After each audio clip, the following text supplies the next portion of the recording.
1절부터 18절까지 말씀입니다. 히브리서 10장 1절부터 18절까지 말씀입니다. 율법은 장차 올 좋은 일의 그림자일 뿐이요 참 형상이 아니므로 해마다 늘 드리는 같은 제사로는 나아오는 자들을 언제나 온전하게 할 수 없느니라. 그렇지 아니하면 섬기는 자들이 단번에 정결하게 되어 다시 죄를 깨닫는 일이 없으리니 어찌 제사 드리는 일을 그치지 아니하였으리요. 그러나 이 제사들에는 해마다 죄를 기억하게 하는 것이 있나니 이는 황소와 염소의 피가 능히 죄를 없이 하지 못함이라.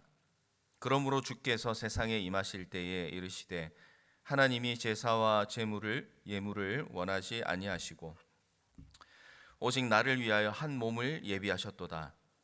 번제와 속죄제는 기뻐하지 아니하시나니 이에 내가 말하기를 하나님이여 보시옵소서. 두루마리 책에 나를 가리켜 기록된 것과 같이 하나님의 뜻을 행하러 왔나이다 하셨느니라. 위에 말씀하시기를 주께서는 제사와 예물과 번제와 속죄제는 원하지도 아니하고 기뻐하지도 아니하신다 하셨고 이는 다 율법을 따라 드리는 것이라. 그 후에 말씀하시기를 보시옵소서. 내가 하나님의 뜻을 행하러 왔나이다 하셨으니 그 첫째 것을 폐하심은 둘째 것을 세우려 하심이라. 이 뜻을 따라 예수 그리스도의 몸을 단번에 드리심으로 말미암아 우리가 거룩함을 얻었노라. 제사장마다 매일 서서 섬기며 자주 같은 제사를 드리되 이 제사는 언제나 죄를 없게 하지 못하거니와 오직 그리스도는 죄를 위하여 한 영원한 제사를 드리시고 하나님 우편에 앉으사 그 후에 자기 원수들을 자기 발등상이 되게 하실 때까지 기다리시나니 그가 거룩하게 된 자들을 한 번의 제사로 영원히 온전하게 하셨느니라. 또한 성령이 우리에게 증언하시되 주께서 이르시되 그날 후로는 그들과 맺을 언약이 이것이라 하시고 내 법을 그들의 마음에 두고 그들의 생각에 기록하니라 하신 후에 또 그들의 죄와 그들의 불법을 내가 다시 기억하지 아니하리라 하셨으니 이것들을 사하셨은즉 다시 죄를 위하여 제사 드릴 것이 없느니라. 아멘. 히브리서 8장부터 예수님의 이 십자가 사역이 얼마나 탁월하고 대단한 것인가에 대한 그런 깊은 설명을 이어오고 있습니다. 오늘 말씀은 그 설명 가운데 마지막 부분에 도달했다고 볼 수가 있습니다. 이제 8장부터 지금까지 쭉 이어왔던 내용이 오늘 말씀을 읽으시면서도 어디서 많이 보았던 그런 말씀처럼 이제 느껴지셨을 것입니다. 그만큼 우리가 계속해서 예수님의 이 사역이 얼마나 중요한가에 대해서 배웠고 또 이렇게 계속해서 강조하고 반복하는 것은 이 말씀이 얼마나 중요하고 우리가 반드시 마음에 새기고 살아가야 될 말씀인지 또 은혜인지를 우리에게 가르쳐 주시기 위해서 우리 주님께서는 이 말씀을 강조하고 또 강조하고 있다라고 할 수가 있겠습니다. 이렇게 강조하고 또 우리의 신분이 이 십자가 은혜로 말미암아 우리의 신분이 바뀌었음에도 불구하고 여전히 그 은혜에 감사하지 못하고 감격하지 못하는 삶을 살아간다면 그것은 참 우리 주님 앞에서 너무나 안타까운 일이 아닐 수가 없겠습니다. 대제사장이신 예수님께서 베푸신 이 구원의 은혜를 오늘 이 말씀을 통해 다시 한번 돌아보면서 오늘도 우리의 삶 가운데 이 은혜에 대한 감사가 넘치고 또 더 나아가서 은혜에 합당한 삶을 살겠습니다라고 다시 한번 우리의 각오를 다지는 이 아침의 시간이 되시기를 주님의 이름으로 축복합니다. 오늘 말씀을 이제 두 가지로 좀 나누어서 보겠습니다. 먼저 1절에서 4절 말씀은 구약에서 드리던 제사가 얼마나 불안전한 것이었는가에 대해서 다시 한번 설명합니다. 예수님은 제사의 의미를 밝히면서 먼저 구약의 제사가 가지고 있는 의미에 대해서 이제 설명을 시작하고 있습니다. 1절 말씀입니다. 율법은 장차 올 좋은 일의 그림자일 뿐이요 참 형상이 아니므로 해마다 늘 드리는 같은 제사로는 나아오는 자들을 온전하게 할 수 없느니라 고백을 하고 있습니다. 짐승을 희생 제물로 드려서는 인간의 죄를 영원히 해결할 수 없다. 분명히 이제 말씀을 하고 계십니다. 그래서 이 제사 제도를 우리가 대하면서 이제 이런 질문들을 아마 계속해서 하셨을 겁니다. 이 제사 제도를 주신 그럼 이유가 무엇일까? 또 율법에는 어떤 의미가 있을까? 여기에 대한 답은 아마 이미 알고 계시겠지만 오늘 말씀은 다시 한번 설명을 하고 있습니다. 율법은 그럼에도 불구하고 중요한 의미를 가지고 있다는 것이죠. 말씀의 표현에 따르면 장차 오게 될 좋은 일의 그림자다라고 설명을 합니다. 이 그림자는 보아서는 실체를 정확하게 알 수가 없습니다. 그 실체가 있다는 것을 알고 그 실체에 대해서 어렴풋이 알게 만드는 것이 그림자라고 할 수가 있겠습니다. 그런데 그림자인 구약의 제사를 통해서 무엇을 알 수 있겠습니까? 첫 번째는 우리에게 사하지 못하는 죄가 있다 하는 것을 깨닫게 합니다. 그래서 해마다 끊임없이 반복되는 희생 제사를 드리면서 이제 분명하게 깨닫게 되는 것은 우리가 하나님 앞에서 죄인이다 하는 것을 깨닫게 하는 것이죠. 그리고 율법에 의한 제사는 사람을 온전하게 하지 못한다. 이것이 이제 해마다 드리는 그림자 제사를 통해서 분명하게 깨닫게 되는 것이다라고 볼 수가 있습니다. 그리고 두 번째로는 해마다 드리는 희생 제사로는 이제 먼저는 죄가 있다는 것을 깨닫게 했지만 두 번째로는 이 죄의 문제는 이런 희생 제사와 또 우리의 힘과 노력으로는 해결할 수 없는 것이다라는 것을 분명히 깨닫게 해주는 것이 이 구약의 제사였다라는 것입니다. 그러면은 희생 제사를 드리면서 뭐가 기억이 난다고 표현을 합니까? 이제 3절의 말씀처럼 이렇게 그림자인 제사를 통해서 나의 죄를 깨닫고 내가 죄인임을 깨달으면서 우리가 기억하게 되는 것은 내가 저지른 그 죄에 대해서 기억나게 하는 역할을 가지고 있다라고 이렇게 설명을 하고 있습니다. 그래서 제사를 드릴 때마다 기쁨과 감사의 측면도 있지만 그러나 이 죄의 측면에서 보면 이제 제사를 드릴 때마다 괴로움과 안타까움이 있는 것이죠. 왜냐하면 제사를 드릴 때마다 내가 죄의 영향에서 자유로울 수 없는 사람, 이 죄의 문제를 해결받을 수 없는 사람이라는 것을 기억나고 깨닫게 하기 때문에 제사를 드릴 때마다 하나님 앞에서 부끄럽고 괴로움이 생길 수밖에 없는 제도가 바로 그림자 이 제사의 의미가 될 수 있다는 것입니다. 영원한 용서와 참 자유가 주어지지 않습니다. 본질적인 문제가 해결되지 않는다는 것입니다. 제사를 드리는 것이 그림자고 또 이 이후에 완전한 실체가 있다라는 것을 알고 살아가는 사람은 이 죄를 기억하고 또 괴로운 가운데 있게 되지만 그러나 그 제사를 드리면서 또 한 가지 마음을 가지는 게 있습니다. 그것이 무엇이냐면 죄의 문제를 해결해 주실 실체를 기대하고 고대하는 마음을 가지게 되는 겁니다.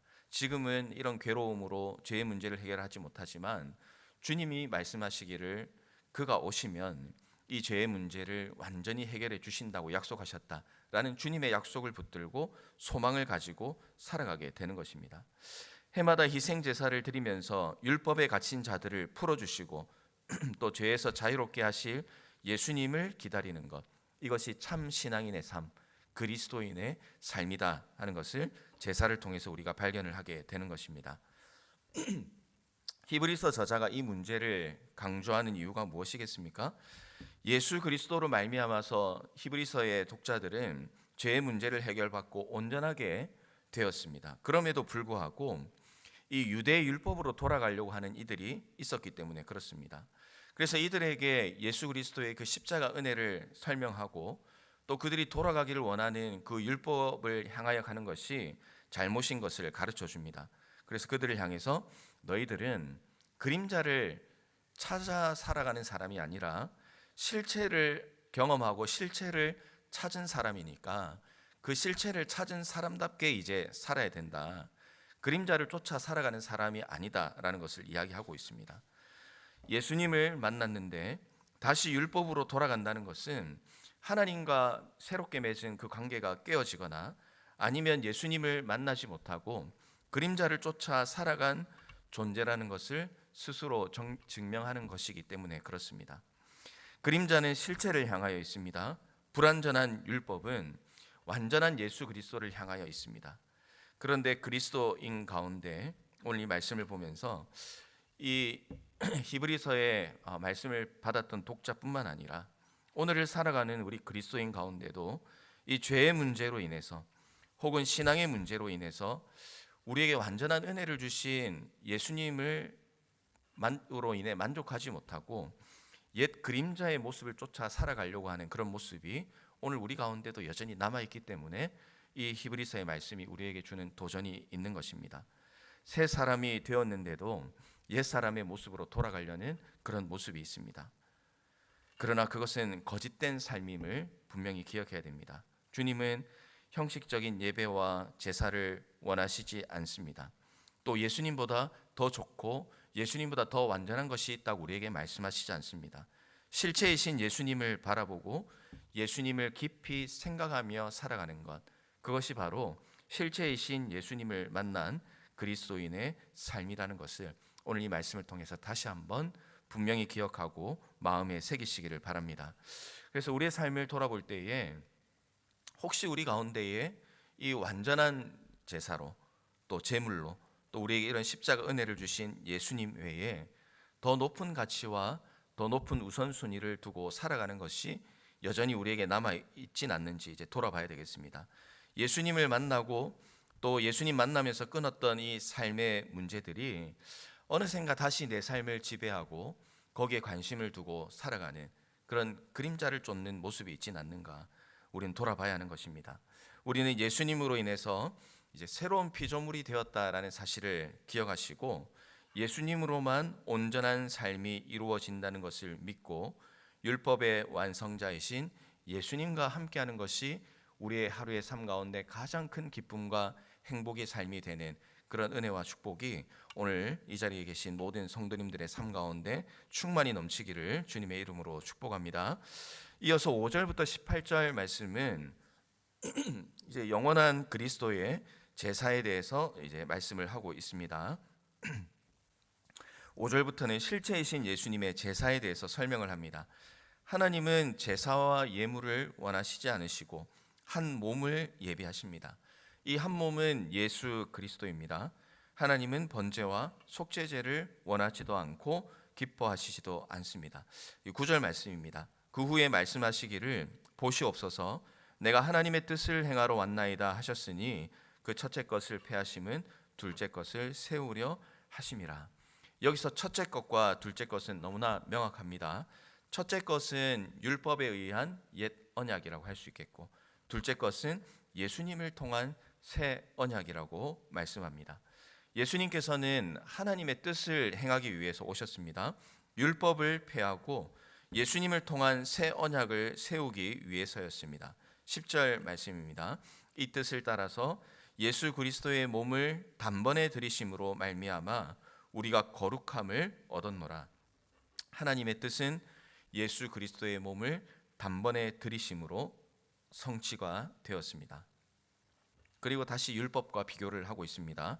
11절에서 18절은 이렇게 설명을 하고 있습니다. 제사장은 매일 서서 같은 제사를 드리지만 죄를 없애지는 못했다. 그러나 예수님은 죄를 위해서 영원한 제사를 드리셨고 단번의 제사로 영원히 온전하게 하셨습니다. 그리고 하나님 우편에 앉으셨습니다. 제사장들은 계속해서 드려야 되는 이 제사 때문에 앉을 수가 없었지만 단번에 드리신 예수님은 하나님 우편에 앉을 수 있었다, 이렇게 설명을 하고 있습니다. 또한 이 일에 성령께서 증언을 하십니다. 16절 말씀은 예레미야 31장 33절 34절을 인용하면서 예수님의 이 희생제사는 구약에서부터 이미 예언된 것이었다, 그것이 성취된 것이다 라고 말씀을 하고 있습니다. 구약에 근거하여서 예수님이 얼마나 탁월하신 존재이며 또 그분께서 얼마나 놀라운 일을 하셨는가에 대한 마침표를 찍습니다. 그리고 다시는 죄를 속하는 제사를 드릴 필요가 없다, 분명하게 우리 선언하시면서 우리를 의로운 존재로 변화시켜 주셨다는 것을 확증하고 있습니다. 율법을 중요시하던 유대인들에게는 충격적인 이야기였지만 그러나 이 놀라운 일들은 우리를 사랑하시는 하나님의 은혜였음을 우리는 고백할 수밖에 없습니다. 예수님 외에는 다른 것이 필요 없다는 것이 우리 주님의 말씀입니다. 천주교는 죄를 고백하고 선행으로 잘못을 고친다라고 하지만 잘못된 것이죠. 죄의 문제는 율법이나 사람의 노력과 힘으로 가능한 것이 아니라 오직 예수님의 십자가로만 해결될 수 있기 때문에 그렇습니다. 우리는 다시는 죄를 위해서 제사를 드릴 것이 없는 큰 은혜를 누렸고 지금도 누리고 있습니다.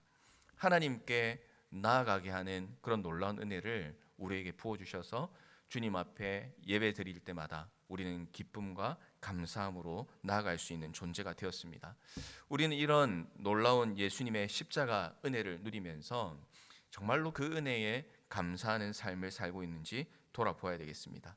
갚을 수 없는 빚을 예수님께서 대신 갚아주시고 벌을 받아야 하는 우리를 사랑과 은혜로 안아주셨습니다. 우리는 그 사랑과 은혜를 기억하면서 우리가 다시 옛사람의 모습으로 살아가지 않아야 되는 그런 이유가 바로 우리에게 베푸신 주님의 이 십자가 사랑과 은혜에 있다는 사실을 우리가 꼭 기억하면서 혹시 우리 주님보다 더 높은 것, 또 주님보다 더 사랑하는 것이 생기고 또 그런 것에 관심을 두는 것이 있다면 우리가 이 사랑을 기억하면서 우리의 인생의 가장 최우선순위는 예수님입니다 라고 고백할 수 있는 그런 우리의 삶이 되어야 할 줄로 믿습니다.